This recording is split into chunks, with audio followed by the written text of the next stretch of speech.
یہ ہے قرآن مجید کی پہلی آیا مقدسہ کا جو مختصر سا ابتدائی حصہ میں نے تلاوت کیا تھا، اس کا ترجمہ۔ دوسری آیا مقدسہ جو میں نے تلاوت کی تھی، وَإِذَا سَأَلَكَ عِبَادِي أَنِّي فَإِنِّي قَرِيبٌ أُجِيبُ دَعْوَةَ الدَّاعِ إِذَا دَعَانِ۔ یہ بھی نصف رکھتے ہیں، اگر پوری کا ترجمہ کیا جائے تو پھر بڑا وقت لمبا درکار ہے۔ آدھی آیا مقدسہ، اے میرے حبیب مکرم صلی اللہ علیہ وآلہ وسلم، میرے بندے میرے بارے میں آپ سے سوال کرتے ہیں کہ رب کہاں ہے؟ اللہ تو فرما دیجئے انی قریب، کہ وہ قریب ہے۔ اجیب دعوت الداعی، آپ جب بھی دعا کریں، اذا دعان، اجیب دعوت الداعی اذا دعان، آپ کی دعا کو وہ سنتا ہے، قبول کرتا ہے جب بھی آپ دعا کریں۔ یہ جملہ عموم پر دلالت کرتا ہے۔ اس کے ضمن میں دو چار باتیں کر کے آگے چلتے ہیں۔ اللہ تعالیٰ نے ہمیں اپنی دربار گوہر بار میں دست سوال دراز کرنے کا حکم دیا ہے کہ مجھ سے مانگو، میں ہر وقت تمہارے قریب ہوں۔ اور کتنا قریب ہے رب؟ نحن اقرب الیہ من حبل الورید، اللہ انسان کی شرک سے بھی زیادہ قریب ہے۔ شرک وہ ہوتی ہے جو دو بڑی نالیاں، ایک سانس کی اور ایک خوراک کی نالی، اور اس کے ساتھ دو خون کی رگیں ہوتی ہیں۔ ان چار کے بعد ایک پانچویں رگ ہے جو ریڑھ کی ہڈی سے گزرتی ہے، جسے آپ حرام مغز بھی کہتے ہیں، اور یہ شہ رگ بھی ہے۔ جانور ذبح کرتے ہوئے یہ مسئلہ بھی یاد رکھیں اگر ضرورت ہے تو۔ یہ مسئلہ ہے کہ اس شہ رگ کو نہیں چھیڑنا چاہیے ذبح کرتے وقت، بس یہ چار رگوں کا کاٹنا ضروری ہے۔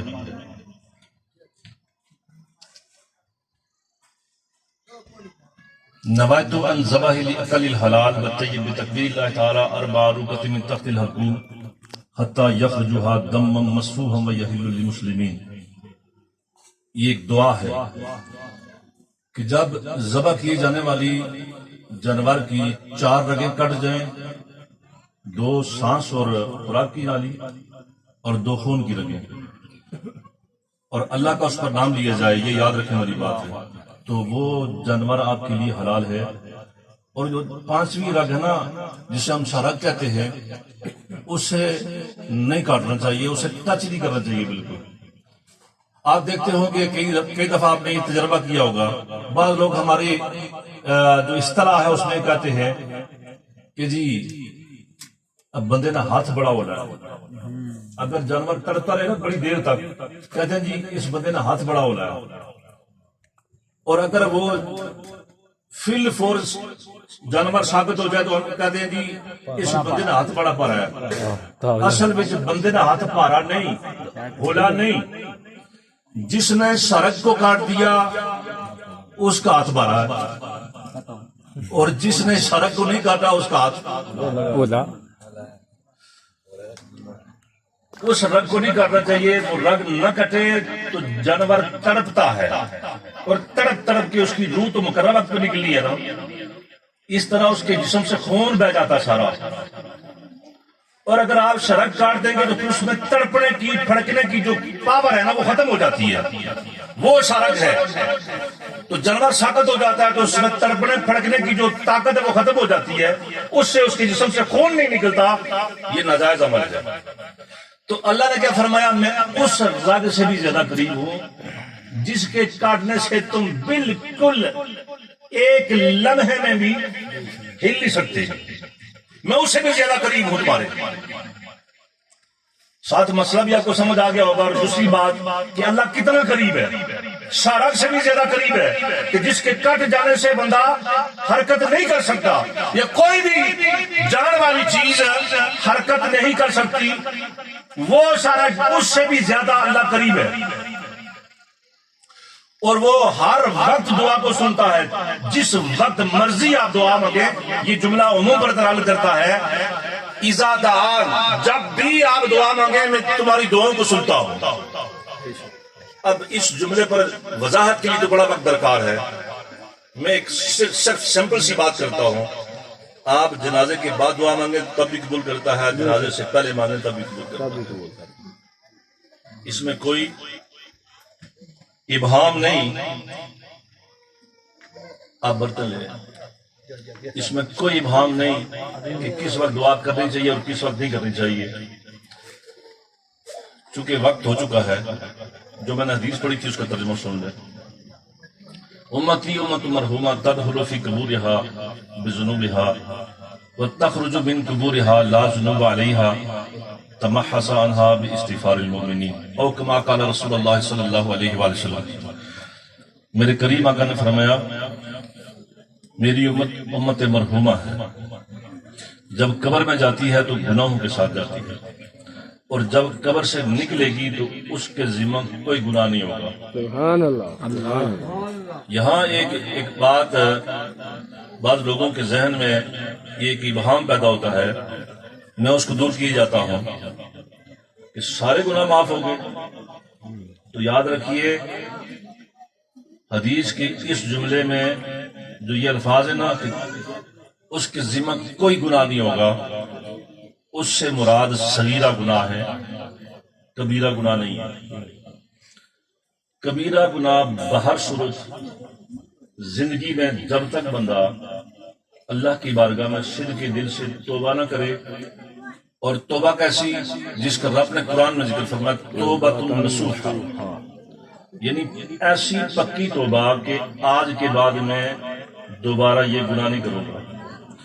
تو اللہ اس توبہ کو قبول فرماتا ہے، اور توبہ قبول فرمانے کے بعد اس کا وہ گناہ جو کبیرہ گناہ اس نے کیا تھا نا وہ مٹ جاتا ہے۔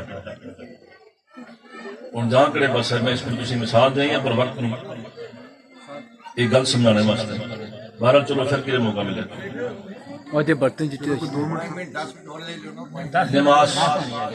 نماز پڑھانی ہے، اور اس کے بعد یہ فرض ہے ہمارے اوپر کہ یہ بچے جو ہیں ان سے منزل سنیے جا کے، یہ جو عمل ہے یہ مستحب عمل ہے اور وہ فرض ہے۔ سردیوں کا موسم ہے، دن بہت چھوٹا ہے، منزل سنتے سنتے عصر کی نماز ہو جائے گی، جو بچے رہ جائیں گے ان کے جو گناہ ہوگا وہ کس کی ذمہ ہوگا، بجائے ثواب کی بھولتا گناہ۔ اس لیے میں جلدی کرتا ہوں، یہ چونکہ ذمہ داری میں آتا ہے، فرائض منصبی میں۔ اور پھر ٹیچر حضرات تو اس بات کو زیادہ سمجھتے ہیں، تو سمجھنا چاہیے ٹیچروں کو، کیونکہ ٹیچر بھی اسی پیشے سے منسلک ہے، اگرچہ تھوڑا سا ڈیفرنٹ ہے لیکن وہ بھی دین کا پیشہ ہے۔ تو صغیرہ گناہ معاف ہوتے ہیں، کبیرہ گناہ معاف نہیں ہوتے۔ کبیرہ گناہ زندگی میں اللہ توفیق عطا فرمائے توبہ سے معاف ہوتے ہیں۔ تو جو میں آپ کو یہ جملے جو کہہ رہا ہوں، اللہ نے آپ کو اس وقت زندگی سے نوازا ہوا ہے۔ اللہ ہم سب کو یہ توفیق دے کہ ہم زندگی میں ہی توبہ کر لیں۔ ابھی وقت ہمارے پاس موجود ہے، ہم توبہ کر لیں تو اللہ تعالیٰ ہمارے جو کبیرہ گناہ ہے اس کے دروازے کی امید ہے پکی کہ وہ معاف فرمانے والا ہے۔ صغیرہ گناہ جو ہے یہ جو عمل ہم کر رہے ہیں، ان سارے اعمال کا نتیجہ جو ہے، اللہ کے پیغمبر نے ایک جملہ ارشاد فرما دیا، دیکھو بندہ قبر میں جاتا ہے تو قبر میں نماز نہیں، روزہ نہیں، حج نہیں، زکوٰۃ نہیں، صدقات نہیں، کوئی نیکی نہیں، اس لیے کہ قبر دار عمل نہیں ہے۔ قبر کیا ہے؟ دار جزا ہے، وہاں کیے ہوئے اعمال کی جزا اور سزا ملی ہے انسان کو۔ قبر دار جزا ہے، دار عمل نہیں ہے۔ تو پھر سوال یہ پیدا ہوتا ہے کہ بندہ گناہوں کے ساتھ قبر میں گیا، لیکن جب قبر سے اٹھے گا تو اس کے ذمہ کوئی گناہ نہیں ہوگا. یہ کیسے ممکن ہوا؟ زندگی میں تو جیسے میں نے کہا سچے دل سے توبہ کرنے سے گناہ معاف ہو جاتے ہیں. اور قرآن میں ایک جملہ یہ بھی ہے، ان الحسنات یذہبن السیئات. یہ بھی رب کا کتنا بڑا ہمارے اوپر احسان ہے کہ بندہ گناہ کرتا ہے اور یہاں بھی صغیرہ گناہ مراد ہے. یاد رکھیے، بندہ گناہ کرتا ہے لیکن گناہ کے بعد جب کوئی نیک عمل کرتا ہے، اللہ کا اتنا ہمارے اوپر اپنے محبوب کے صدقے یہ کرم ہے کہ ہمارے ان صغیرہ گناہوں کو ہماری بعد میں کی جانے والی نیکیاں مٹا دیتی ہے.